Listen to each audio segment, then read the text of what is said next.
მოგესალმებით მეგობრებო. ეს არის YouTube არხის საფეხბურთო ნიუსები. დღეს ვიდეოში შემოგთავაზებთ ხელსხელ ტრანსფერებსა და საინტერესო მოვლენებს ფეხბურთში. თუმცა სანამ ვიდეოს ყურებას დაიწყებდეთ, მინდა გთხოვოთ რომ გამოიწოროთ ჩვენი არხი, რადგან ეს ჩვენ გვაძლევს ძალიან დიდ мотивაციას. ჩართოთ ზარიცხილაკი, რათა არ გამოგჩნდეს ჩვენი ვიდეოები. მოიწონოთ ვიდეო და აუცილებლად გაგვიზიაროთ თქვენი აზრი კომენტარებში მომხდარ მოვლენებთან დაკავშირებით. ახლა კი დავიწყოთ.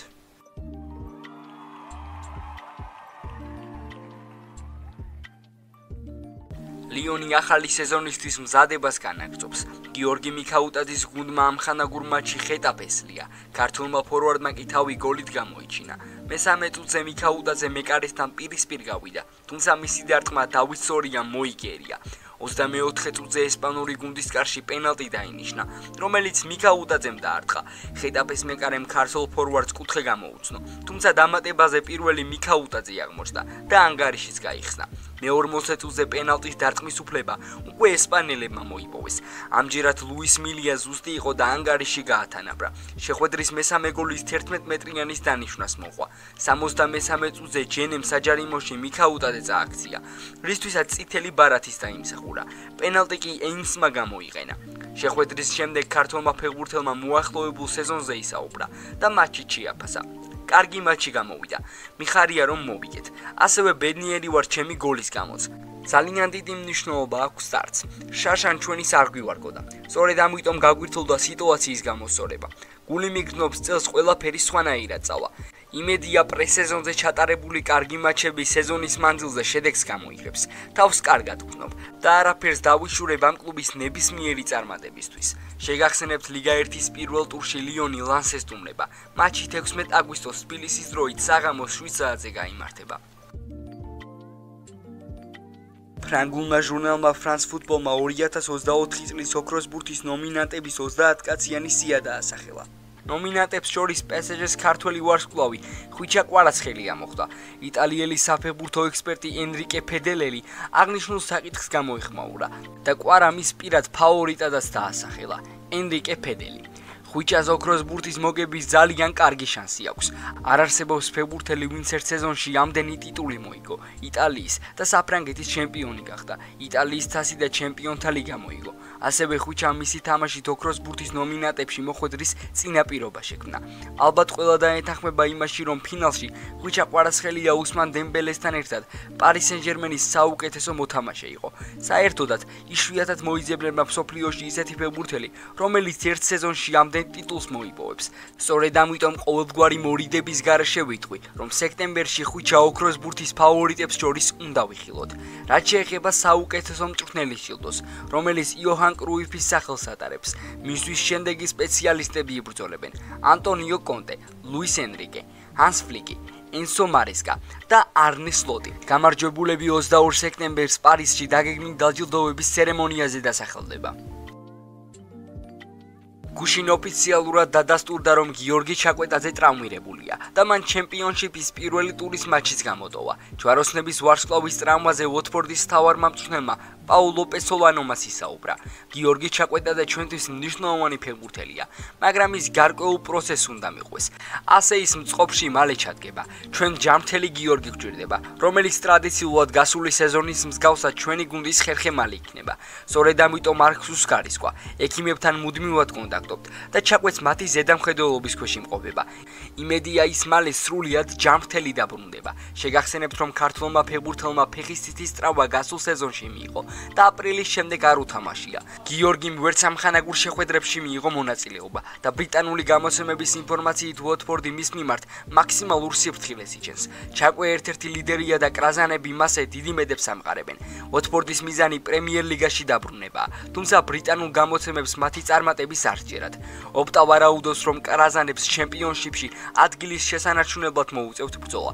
BBS-ი კი აცხადებს, რომ პესოლანოს გუნდი მე-14 ადგილს დაიკავებს. გიორგი მამარდაშვილი ლივერპულის შემადგენლობაში და მთლიანად კარიერაში პირველი ტიტულის მოგებასთან ახლოს იყო, თუმცა არ გაუმართლა.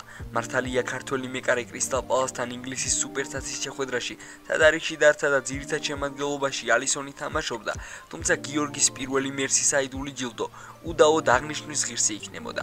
ბუნებრივია იმის გამო, რომ ალისონმა ოჯახური პრობლემების გამო წინა სასეზონო მზადების გარკვეული ეტაპი გამოტოვა, იყო იმედი იმისა, რომ არნე სლოტი მამარდაშვილს მისცემდა თავის გამოჩენის საშუალებას. თუმცა ნიდერლანდელმა სპეციალისტმა ნდობა მაინც ბრაზილიელ გოლკიპერს გამოუცხადა. არადა შეხვედრას ისეთი მიმდინარეობა ჰქონდა, რომ მეკარის როლი წინა პლანზე გამოვიდა, რადგან გამარჯვებული 11 მეტრიანების სერიაში გამოვლინდა, სადაც ბეკერს მისმა კრისტალ პალასელმა კოლეგამ 딘 ჰენდერსონმა აშკარად აჯობა. მატჩის შემდგომ ლივერპულის თავკაცმა განვლილი შეხვედრა შეაფასა და პენალტების სერიასაც შეეხო. სამწუხაროა, თამაში ვიგებდით და მას ვაკონტროლებდით კიდეც, მაგრამ წამიერმა მოდუნებამ ხელიდან ტიტული გამოგვაცვალა. სეზონის მსგავსი დაწყება ბუნებრივია არასასურველია, თუმცა ეს არ ნიშნავს, რომ ჩვენი გუნდი ყურებს ჩამოუვლის. პირიქით, ჩვენ დღევანდელი მარცხი და შეცდომებს გავაანალიზებთ და მომავალში მათ გამოვასწორებთ. 11 მეტრიანების სერია საფეხბურთო ლოტარია, ასე რომ აქ ცოტათი უნდა გაგიმართლოს. შეიძლებოდა თუ არა სერიის ბედი მამარდაშვილის მოედანზე ყოფნის შემთხვევაში, ამაზე ზუსტი პასუხის გაცემა რა თქმა უნდა შეუძლებელია. შესაძლოა გაგვემარჯვა, ან უარესადაც დამთავრებულიყო, მაგრამ ამას ჩვენ ვერ გავიგებთ. გიორგი ჩვენი გუნდის წევრია, ასე რომ ის ყველაფერში მოყვება. საპასუხოდ კი კლუბს მისი ჯერა და მისთვის დამაზიანებელს არაფერს გააკეთებს. ცნობისთვის ლივერპული ინგლისის პრემიერ ლიგას რამდენიმე დღეში დაიწყებს. 15 აგვისტოს გიორგი მამარდაშვილი და მისი თანაგუნდელები ბორნმუთს უმასპინძლებენ. მატჩი თბილისის დროით სტარტს 11 საათზე აიღებს. ზურიკო დავითაშვილის სენტ-ეტიენი ლიგა 2-ის პირველ ტურში ლავალს ესტუმრა. მატჩი კი ფრედ 3-3 დასრულდა. აღნიშნული დაპირისპირება მნიშვნელოვანია, რადგან ეს იყო ქართველის პირველი მატჩი კლუბის ხელმძღვანელობასთან კონფლიქტის შემდეგ. გასულ მატჩებში ზუკა მონაწილეობას არ იღებდა. ფრანგული პრესის აზრით კი ეს სტაფთან უთანხმოების გამო ხდებოდა. დავითაშვილი მოედანზე 63 წუთზე გოლისა და საგოლე პასის ავტორის ოლდის ნაცვლად შევიდა. შეხვედრის შემდგომ გავლენიანმა ფრანგულმა გამოცემამ ლექვიფემ ზემოთ ხსენებულ თემაზე ისაუბრა და განაცხადა თუ რა შემთხვევაში დათმობენ კლუბის მმართველები ქართველს. ზურიკო დავითაშვილი და ლუკას ტასინი ერთნაუში შედან და სულ უმაღლეს დონეზე განაგრძონ სურვა. სენტ-ეტიენის მფლობელს ლარის, რომელმაც გუნდი 1 წლის წინ იყიდა, არანაირი ვალდებულება არ გააჩნია, რომ ფინანსური ანგარიშის დასაბალანსებლად საკვანძო ფეხბურთელები გაყიდოს. პირიქით, მისი მიზანია სატრანსფერო ბაზარზე ინვესტიციები გაახორციელოს. დავითაშვილს სენტ-ეტიენთან კონტრაქტი კიდევ 3 წლით აკავშირებს და მისი სატრანსფერო ღირებულება 3 მილიონი ევროდან 10 მილიონამდე გაიზარდა. მიუხედავად ამისა, კლუბის მენეჯმენტი მის გაშვებას არ აპირებს და მათ აზრით მხოლოდ ისეთი შეთავაზება შეაცვლევინებს, რომელზეც უარის თქმა შეუძლებელი იქნება. ცნობისთვის დავითაშვილს ბევრ კლუბს უკავშირებენ და რენზე, სტრასბურგზე, სევილიაზე, გლადბახსა და ევერტონზე დაიწერა. ფუტომერკატოს ინფორმაციით დავითაშვილს სენტ-ეტიენის დატოვება სურს, თუმცა რამდენად აისრულებს ის თავის საწადელს რთული სათქმელია.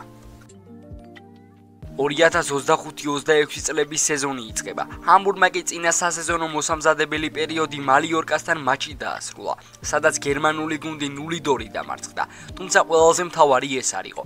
ძირითად შემადგენლობაში მოგვევლინა ახალწეული გიორგი გოჩოლეიშვილი, რომელმაც მინდორზე 60 წუთი დაყო და საკმაოდ კარგი შთაბეჭდილება დატოვა. ქართველი ფეხბურთელი ბევრს შრომობდა და გამუდმებით შეტევაში ერთვებოდა. ამის ფონზე ის დაცვაში ჩამოსვლასაც არ აგვიანებდა. ასევე საჯარიმოში არაერთი მწვავე პასი გააკეთა, თუმცა თანაგუნდელებმა გოლის გატანა ვერ მოახერხეს. შეხვედრის შემდეგ გიორგიმ დებიუძე ისაუბრა და საკუთარი ემოციები გადმოსცა. დაუმარცხდით, თუმცა ეს მარცხი ბევრი რამის სწავლებელი იქნება. წინ ძალიან საინტერესო სეზონი გველოდება. გუნდის დასახმარებლად კი თავს არ დავზოგავ. ფიქრობ ადაპტაცია არ გამიჭირდება, რადგან პირველივე მომენტიდან თავს კარგად ვუცნობ. ბედნიერი ვარ, რომ ჰამბურგში ტრანსფერი ბოლომდე მივიდა. ახალ თანაგუნდელებთან შეხვედრასა და საქმის დაწყებას მოუთმელად ველოდი. შახტარის რიგებში ამ სტადიონთან კარგი მოგონებები მაკავშირებდა. ახლა მინდა ჰამბურგის ფეხბურთელების რანგში უფრო მეტი გამოცდილება მივიღო და გუნდისთვის მაქსიმუმს გავაკეთებ. ცნობისთვის 24 წლის მარჯვენა მცველი ჰამბურგმა იჯარის წესით დაიმატა. გოჩოლოიშვილი გერმანულ კლუბში სეზონის ბოლომდე იასპარეზებს და როტოზენს მისი კონტრაქტის გამოსყიდვის უფლება იქნება. ასევე გეტყვით, რომ ჰამბურგის შემდეგ მატჩს გერმანიის თასზე 16 აგვისტოს პირმანსენის წინააღმდეგ გამართავს. რაც შეეხება ბუნდესლიგას, პირველ ტურში 24 აგვისტოს ის გლადბახს ესტუმრება. მეგობრებო, დღეისათვის სულ ეს იყო. თუ ვიდეო 3 ნაწილამდე მოხვედი, აუცილებლად მოიწონო ვიდეო და გამოიწერეთ ჩვენი არხი. ასევე არ დაგავიწყეთ, გამოიწერეთ ჩვენი Instagram-ი და TikTok გვერდები. ჩვენ კი შევხვდებით მომავალ ვიდეოში.